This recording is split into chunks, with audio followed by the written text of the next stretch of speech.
Friends, welcome to my YouTube channel DS Gyan दृष्टि। आज का जो मेरा वीडियो है वो आधारित है क्लास 10वीं का जो हिंदी है उसका जो 7वां चैप्टर है जिसका नाम है परंपरा का मूल्यांकन।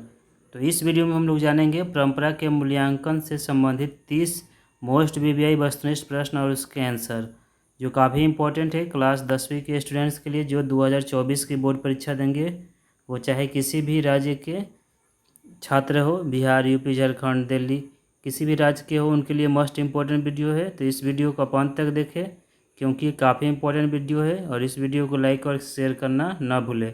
और यदि आप इस चैनल पर पहली बार विजिट कर रहे हैं तो प्लीज़ चैनल को सब्सक्राइब कर लें और बेल आइकन को दबा दें जिससे जो भी मैं वीडियो बनाऊँ उसका नोटिफिकेशन आपको मिल जाए। तो आइए स्टार्ट करते हैं इस वीडियो को, जिसका नाम है परंपरा के मूल्यांकन से संबंधित 30 VVI वस्तुनिष्ठ प्रश्न और उसके आंसर। तो पहला प्रश्न है कि परंपरा का मूल्यांकन पाठ के रचनाकार हैं। ऑप्शन से A Yatindra Sharma, option B Rabindranath Tagore, option C Ramvilas Sharma और ऑप्शन डी गुड़ाकर मुले। तो प्रश्न संख्या 1 का जो सही जवाब हो जाएगा ऑप्शन सी हो जाएगा, रामविलास शर्मा परंपरा मूल्यांकन पाठ के रचनाकार है। प्रश्न संख्या 2 है, परंपरा का मूल्यांकन किस विद्या की रचना है। परंपरा का मूल्यांकन किस विद्या की रचना है। ऑप्शन है, एक कहानी है, ऑप्शन बी निबंध है, ऑप्शन सी संस्मरण है और ऑप्शन डी लघु कथा है। तो प्रश्न संख्या 2 का जो सही जवाब हो जाएगा ऑप्शन 2 हो जाएगा, परंपरा का मूल्यांकन एक निबंध है। प्रश्न संख्या 3 है, भारतेंदु हरिश्चंद्र किसकी रचना है। भारतेंदु हरिश्चंद्र किसकी रचना है। ऑप्शन है, ए हरिश्चंद्र की, ऑप्शन बी गुड़ाकर मुले की, ऑप्शन सी नलिनी विलोचन शर्मा की और ऑप्शन डी रामविलास शर्मा की। तो प्रश्न संख्या 3 का जो सही जवाब हो जाएगा ऑप्शन डी हो जाएगा, भारतेंदु हरिश्चंद्र डॉक्टर रामविलास शर्मा की रचना है। प्रश्न संख्या 4 है कि रामविलास शर्मा का जन्म कब हुआ था। रामविलास शर्मा का जन्म कब हुआ था। ऑप्शन से ए 10 अक्टूबर 1912 को, ऑप्शन बी 20 सितंबर 1913 को, ऑप्शन सी 25 नवंबर 1914 को और ऑप्शन डी 10 अक्टूबर 1911 को। तो प्रश्न संख्या 4 का जो सही जवाब हो जाएगा ऑप्शन ए हो जाएगा, 10 अक्टूबर 1912 को डॉक्टर रामविलास शर्मा का जन्म हुआ था। प्रश्न संख्या 5 है कि रामविलास शर्मा ने BA कब किया। रामविलास शर्मा ने BA कब किया। ऑप्शन से ए 1932 ईस्वी में, ऑप्शन बी 1934 ईस्वी में, ऑप्शन सी 1933 ईस्वी में और ऑप्शन डी 1931 ईस्वी में। तो प्रश्न संख्या 5 का जो सही जवाब हो जाएगा ऑप्शन ए हो जाएगा, रामविलास शर्मा ने BA 1932 ईस्वी में किया। प्रश्न संख्या 6 है,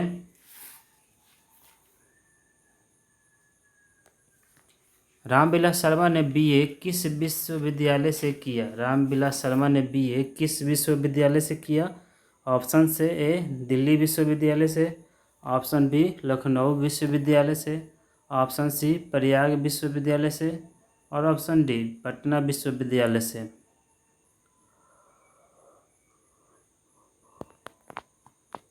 प्रश्न संख्या 6 का जो सही जवाब हो जाएगा ऑप्शन बी हो जाएगा, रामविलास शर्मा ने BA लखनऊ विश्वविद्यालय से किया था। प्रश्न संख्या 7 है, रामविलास शर्मा ने लखनऊ विश्वविद्यालय के किस विभाग में अध्ययन कार्य किया था। ऑप्शन है A Sanskrit, option B Hindi, option C इतिहास और ऑप्शन डी अंग्रेजी।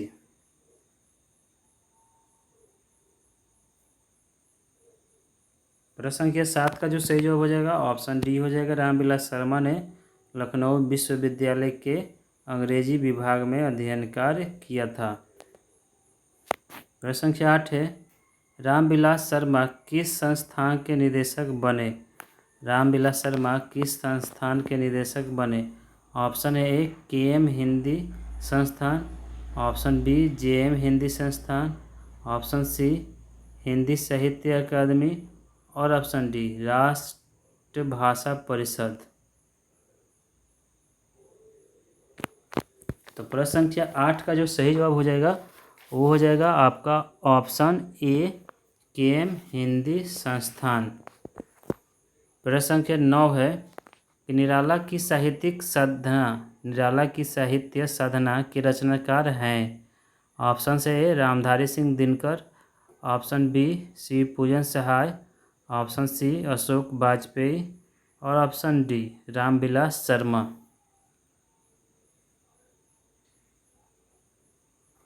प्रश्न संख्या 9 का जो सही जवाब हो जाएगा ऑप्शन डी हो जाएगा।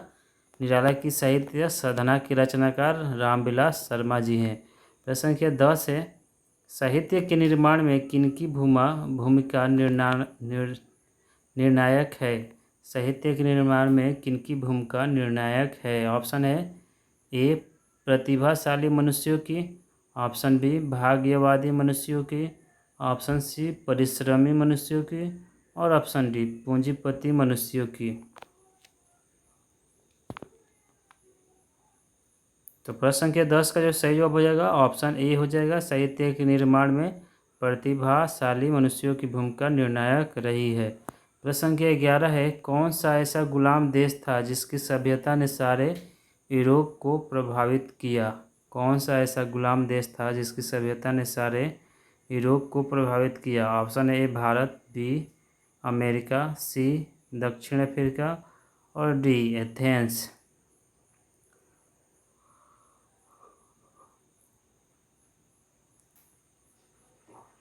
प्रश्न संख्या 11 का जो सही जवाब हो जाएगा ऑप्शन डी हो जाएगा एथेंस। प्रश्न संख्या 12 है, साहित्य सापेक्ष रूप में होता है। साहित्य सापेक्ष रूप में होता है। ऑप्शन है ए पराधीन, ऑप्शन बी स्वाधीन, ऑप्शन सी कालाधीन और ऑप्शन डी राज्य अधीन।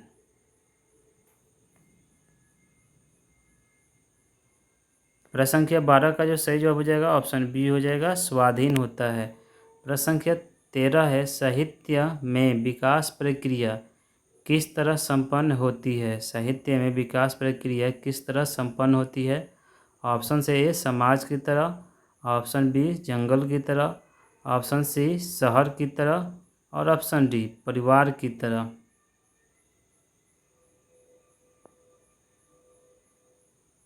प्रश्न संख्या 13 का जो सही जवाब हो जाएगा ऑप्शन ए हो जाएगा। साहित्य में विकास प्रक्रिया समाज की तरह संपन्न होती है।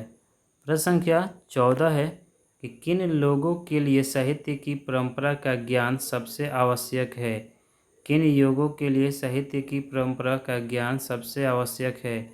ऑप्शन ए जो लकीर के फकीर है, ऑप्शन बी जो रूढ़िवादी है, ऑप्शन सी जो साहित्य युग में परिवर्तन करना चाहते हैं और ऑप्शन डी जो साहित्यकार बनना चाहते हैं। तो प्रश्न संख्या 14 का जो सही जवाब हो जाएगा ऑप्शन सी हो जाएगा, जो साहित्य में युग परिवर्तन करना चाहते हैं। प्रश्न संख्या 15 है, साहित्य की परंपरा का मूल्यांकन करते हुए सबसे पहले हमें किस साहित्य का मूल्य निर्धारित करते हैं। साहित्य की परंपरा का मूल्यांकन करते समय हम किस साहित्य का मूल्य निर्धारण पहले करते हैं। ऑप्शन है जो श्रमिक जनता के हितों को प्रतिबिंबित करता है, ऑप्शन बी जो पूंजीपतियों के हितों को प्रतिबिंबित करता है, ऑप्शन सी जो श्रम विभाजन को बढ़ावा देता है और ऑप्शन डी जो जातिवाद का पोषक है। प्रश्न संख्या 15 का जो सही जवाब हो जाएगा ऑप्शन ए हो जाएगा, जो श्रमिक जनता के हितों को प्रतिबिंबित करता है। प्रश्न संख्या 16 है, हमारी राष्ट्रीय आवश्यकता है। हमारी राष्ट्रीय आवश्यकता है। ऑप्शन है ए समाजवाद, ऑप्शन बी पूंजीवाद, ऑप्शन सी जातिवाद और ऑप्शन डी परिवारवाद।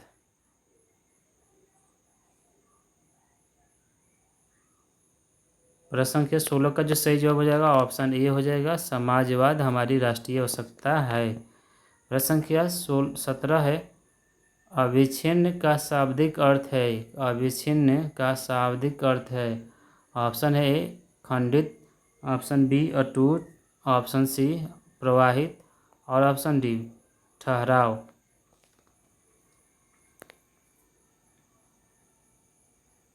तो प्रश्न संख्या 17 का जो सही जवाब हो जाएगा ऑप्शन बी हो जाएगा अटूट। अवेंछिन का शाब्दिक अर्थ है। प्रश्न संख्या 18 है कि किस वर्ष की क्रांति के बाद रूसी और गैर रूसी जातियों के आपसी संबंध में बहुत बड़ा परिवर्तन हुआ। ऑप्शन है ए 1915 की क्रांति, ऑप्शन बी 1916 की क्रांति, ऑप्शन सी 1917 की क्रांति और ऑप्शन डी 1918 की क्रांति।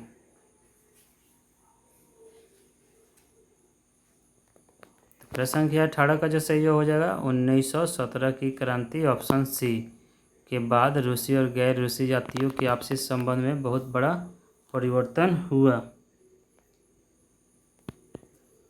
प्रश्न संख्या 19 से आदिम का अर्थ है, आदिम का अर्थ है ऑप्शन से ए आदमी, बी अति प्राचीन, सी अर्वाचीन और डी वन मानुष। प्रश्न संख्या 19 का जो सही जवाब हो जाएगा ऑप्शन बी हो जाएगा, आदिम का अर्थ अत्यंत प्राचीन होता है। प्रश्न संख्या 20 है कि समाजवादी व्यवस्था किस संस्कृति से नाता नहीं तोड़ती। समाजवादी व्यवस्था किस संस्कृति से नाता नहीं तोड़ती। ऑप्शन है ए पाश्चात्य संस्कृति, ऑप्शन बी अर्वाचीन संस्कृति, ऑप्शन सी प्राचीन संस्कृति और ऑप्शन डी नगरीय संस्कृति।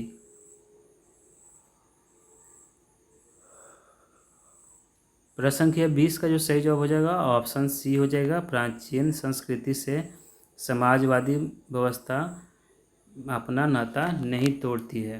प्रश्न संख्या 21 है साहित्य की परंपरा का पूर्ण ज्ञान किस व्यवस्था में संभव है। साहित्य की परंपरा का पूर्ण ज्ञान किस व्यवस्था में संभव है। ऑप्शन है ए पूंजीवादी व्यवस्था में, ऑप्शन बी जातिवादी व्यवस्था में, ऑप्शन सी समाजवादी व्यवस्था में और ऑप्शन डी भौतिकवादी व्यवस्था में।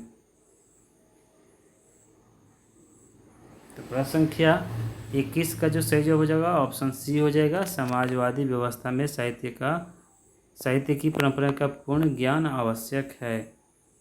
प्रश्न संख्या 22 से प्रगतिशील आलोचना का विकास होता है। प्रगतिशील आलोचना का विकास होता है। ऑप्शन है ए धर्म के ज्ञान से, ऑप्शन बी साहित्य की परंपरा के ज्ञान से, ऑप्शन सी कला के ज्ञान से और ऑप्शन डी इतिहास के ज्ञान से। प्रश्न संख्या 22 का जो सही जवाब हो जाएगा ऑप्शन बी हो जाएगा, साहित्य की परंपरा के ज्ञान से। प्रश्न संख्या 23 से सभ्यता का हर स्तर क्या नहीं होता। सभ्यता का हर स्तर क्या नहीं होता। ऑप्शन ए धर्म युद्ध, ऑप्शन बी कर्म युद्ध, ऑप्शन सी वर्ग युद्ध और ऑप्शन डी द्वंद्व युद्ध।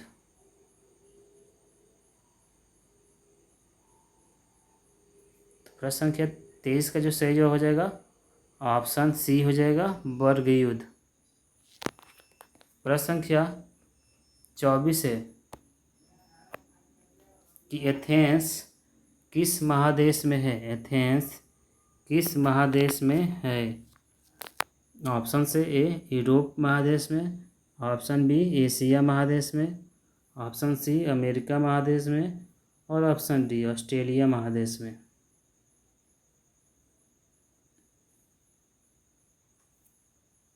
तो प्रश्न संख्या 24 का जो सही जवाब हो जाएगा ऑप्शन ए हो जाएगा, एथेंस यूरोप महादेश में है। प्रश्न संख्या 25 है निराला की साहित्य साधना कितने खंडों में रचित है। ऑप्शन से ए 2 खंडों में, ऑप्शन बी 3 खंडों में, ऑप्शन सी 4 खंडों में और ऑप्शन डी 5 खंडों में।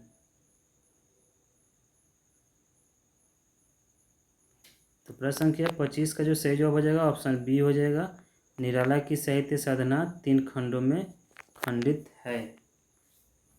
प्रश्न संख्या 26 है प्रेमचंद्र और उनका युग किनकी रचना है।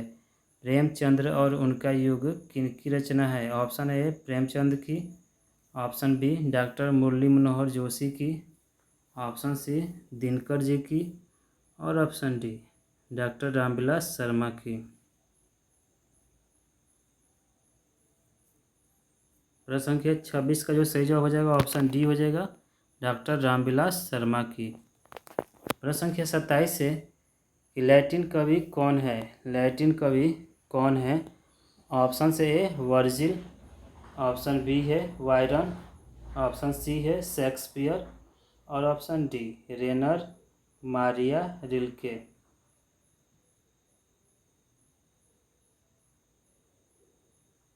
प्रश्न संख्या 27 का जो सही जवाब हो जाएगा ऑप्शन ए हो जाएगा, लैटिन कवि वर्जिल हैं।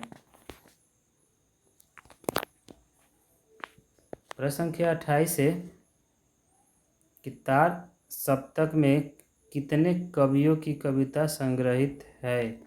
तार सप्तक में कितने कवियों की कविताएं संग्रहित है?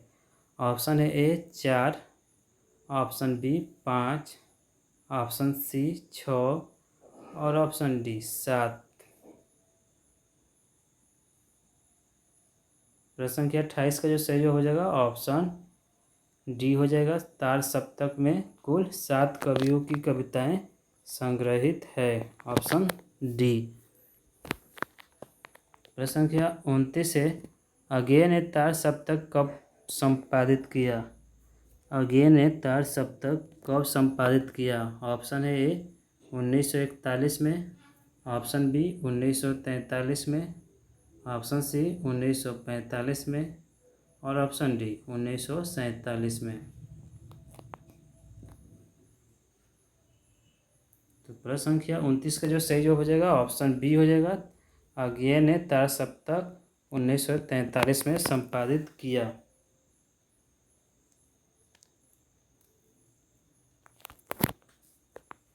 प्रश्न संख्या 30 है इस वीडियो का अंतिम प्रश्न है कि शर्मा जी ने पुरस्कार की राशि किसे दान स्वरूप दिया? शर्मा जी ने पुरस्कार की राशि किसे दान स्वरूप दिया? ऑप्शन ए गरीबों को, ऑप्शन बी बेरोजगारों को, ऑप्शन सी भारत सरकार को और ऑप्शन डी राज्य सरकार को।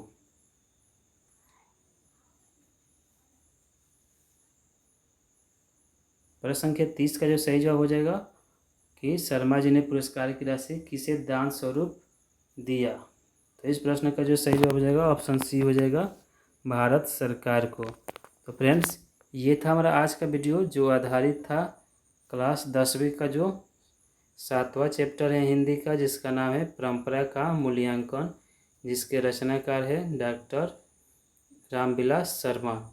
तो इस पाठ से संबंधित 30 VVI वस्तुनिष्ठ प्रश्न और उसके आंसर पर आधारित था हमारा आज का वीडियो, जो काफ़ी इम्पोर्टेंट है क्लास 10th के विद्यार्थियों के लिए जो 2024 की बोर्ड परीक्षा देंगे।